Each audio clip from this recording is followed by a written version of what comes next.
In a small village far from Baghdad lived two brothers. The elder brother, Ali, was blind and therefore always stayed at home. Although he was blind, he was very intelligent. His experience was so vast that he could judge everything as if he had seen it with his own eyes, and he could feel things in a way that even a person with sight could not. His younger brother, Hasan, was a farmer who cultivated his own land, but his crops were being damaged by animals entering the field. This worried Hasan a lot. He tried many ways to drive the animals away, but failed every time. Some animal would always end up destroying his crops. One day, he had an idea. He thought, why not take the help of his elder brother Ali to scare the animals away from the field? Because Ali was blind, he could sit in the field and, upon hearing the sound of animals, could shout loudly to scare them away. This would protect the crops. With this thought, Hasan built a small hut in the field and had his blind brother Ali sit there. He said, "Brother, if you hear the sound of any animal, shout as loudly as you can. The animals will get scared and run away, and our crops will be saved." Ali agreed to Hasan's proposal, and from that day on, he started staying in the field. Whenever he heard the sound of an animal, he would start shouting loudly, which would scare the animals away from the field. Then he would return to the hut and sit, deep in thought and concentration. Many days passed in the same way. One day, a deer ran into the field, broke through the fence, and escaped. Chasing this deer, a caliph, Sultan Mahmud, arrived in the field. Sultan Mahmud's gaze fell on the blind brother Ali. The Sultan said to him, "Look, I have come here chasing an animal. Have you seen that animal here?" Ali replied, "O Sultan, I am blind. How can I see any animal? But I can certainly tell you that the animal that passed through my field is not at all suitable for you. You are wasting your time chasing it." Hearing the blind man's words, the Sultan was astonished. He began to wonder, this man is blind, so how did he know that I am chasing a deer and that the deer is not suitable for me? The Sultan said, "Aren't you lying to me? On one hand, you say you are blind, and on the other, you also say that the animal that passed through here is not suitable for me." Ali replied, "O Sultan, what you think is a deer is not a deer, but a doe, and she is pregnant. I have never heard of any sultan hunting a pregnant doe. That is why I am saying that the doe is not suitable for you. Instead of chasing her, it is better that you save your precious time and fulfill your passion for hunting by finding new prey." Hearing this, the Sultan was even more surprised. He wondered how this blind man knew that it was a doe and that she was pregnant. The Sultan said to his commander, Yusuf, I want that animal alive because I want to find out if it is really a pregnant doe. This blind man is speaking with great conviction, and I must confirm it. If it is indeed a pregnant doe, then it is not suitable for us to hunt, because we were chasing a stag." Yusuf took the Sultan's permission, went ahead, and mounted his horse to search for the doe. The doe had now become tired and was standing in one place, and it was clearly visible that she was pregnant. When Yusuf confirmed this with his own eyes, he was very surprised and returned after a while. He told the Sultan, "O Sultan, everything this blind man has said is absolutely true. It is a pregnant doe." Hearing this, the Sultan was stunned. He couldn't understand how a blind man could know that the animal was a pregnant doe. The Sultan asked another question, "But how did you know it was a doe? It could have been any other animal, right?" Ali said, "O Sultan, I sit here all day, in the morning and evening.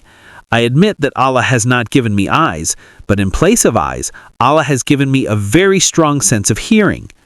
I can tell which animal has come into my field. Accordingly, I shout loudly so that it runs away and does not damage my crops." The Sultan was satisfied with this answer.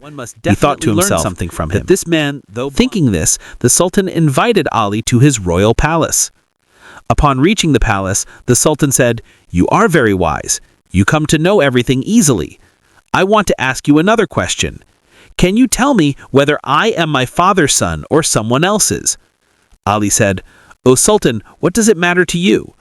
Whoever son you may be, you are the Sultan of this empire. Let this question go." But the Sultan insisted and said, "No, I want the correct answer to this question. This question will always trouble me, and if you need to meet my mother to find out, I can arrange for you to meet her. If you can give the right answer, you may leave."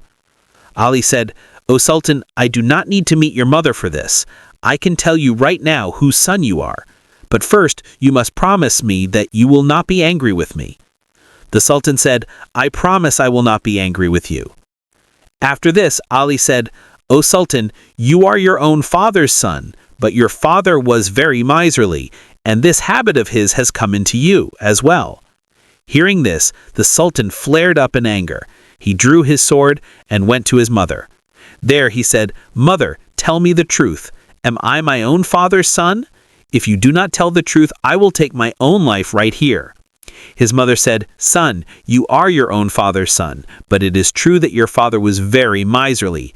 He used to save everything and was afraid to spend. Some of this habit has come into you as well." Hearing this, the Sultan went back to Ali and asked him, "How did you know that my father's habit of miserliness has come into me?" Ali replied, "O Sultan, you have asked me many questions, and I have given you the correct answers. If it were any other sultan, I would have been given many rewards by now. But you have not given me a single coin.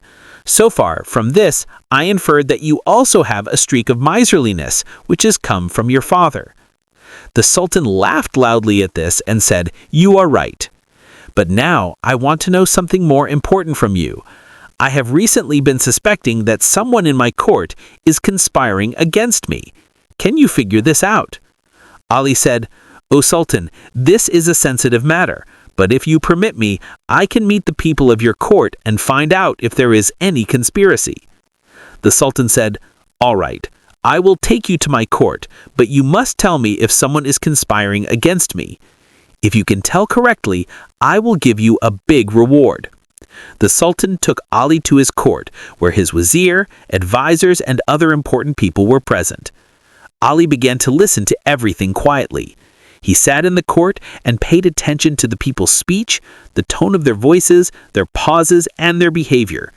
After a while, he said to the Sultan, "O Sultan, I suspect one of your wazirs, Jafar bin Rashid. When he speaks, there is a strange anxiety in his voice. He keeps changing his words, and when you spoke about new taxes, he immediately changed the subject.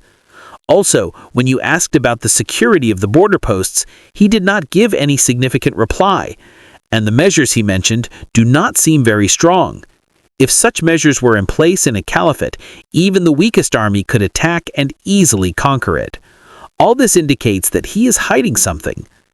The Sultan, surprised, asked, "How can you say this with such certainty?"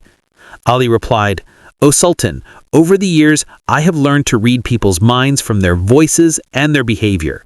When someone lies or hides something, their voice trembles. They either repeat their words or change the subject. Their hand movements and facial expressions reveal their secrets. I advise you to investigate the actions of this wazir." The Sultan immediately ordered his trusted commander Yusuf to secretly investigate the activities of Vizier Jafar bin Rashid. Yusuf put some trusted spies on the vizier's trail. After a few days, Yusuf reported that Vizier Jafar bin Rashid was indeed involved in a conspiracy. He was planning to weaken the Sultan's caliphate in collaboration with a neighboring kingdom. He had secretly sent letters detailing plans to attack the border posts. He was also trying to win over some other people in the court to stage a rebellion against the Sultan. Hearing this, the Sultan was astonished. He immediately ordered the arrest of the vizier, and the vizier confessed to his crime. The Sultan sentenced the vizier to life imprisonment. Then, when the Sultan had some leisure, he called Ali to the court again and said to him, "You have saved my caliphate. How did you know that the vizier was conspiring?" Ali said, "O Sultan, it is all the art of reading minds. I deduced it from his voice, his manner, and his behavior. When someone lies or conspires, anxiety in their voice, inconsistency in their words, and restlessness in their behavior become apparent. When he was speaking, his voice was trembling, and he was repeating the same thing over and over, which made it clear that he was lying. and a liar repeats his words so that they seem true. He was trying to avoid your questions, which was revealing his secret. I just caught that. The Sultan said, "You are very wise, but how did you learn all this? Can I also learn to read someone's mind?" Ali said, "O Sultan, of course you can also learn this, but for this you have to work on your own mind. You have to calm your mind. You have to bring it to the present moment. When your mind is at peace, you will be able to observe the behavior, voice, and manner of others. I will tell you 3 ways by which you can read someone's mind. The first way is to focus on the eyes. When talking to someone, it is very important to look into their eyes and pay attention to them. The eyes do not speak, but they say a lot. If you can understand behaviors with their face, like with their eyes, lips, or other gestures, if you pay attention to their face, you can know whether they are sad, happy, or in great pain. Everything can be understood from the face, whether they say anything or not. The third way is hand gestures and body language. To understand the mind, it is very important to understand hand gestures and body language. When a person speaks, they move their hands, make gestures, and use their body language fully. This shows how much attention they are paying to our words and what is going on in their mind. Repeatedly touching the face with the hands, clasping the hands, there are many such behaviors that are important to pay attention to. If we can understand these 3 ways correctly, we can easily read someone's mind, but before that, you have to concentrate your mind, give it peace, and bring it to the present. If you are lost in thoughts of the past or future, you will not be able to understand the behavior of others. Great saints and wise elders look at you calmly and know your mind because their minds are concentrated and at peace. The Sultan thanked Ali and gave him a purse full of gold and silver as a reward. He said, "You have not only saved my caliphate but also taught me a great lesson." Ali smiled and said, "O Sultan, this is all the art of reading minds, and anyone can learn this art if they concentrate their mind." Friends, I hope you liked today's video very much. If you liked the video, please like this video and share it with your friends. Also, subscribe to our channel. See you in another new video. Until then, Allah Hafiz.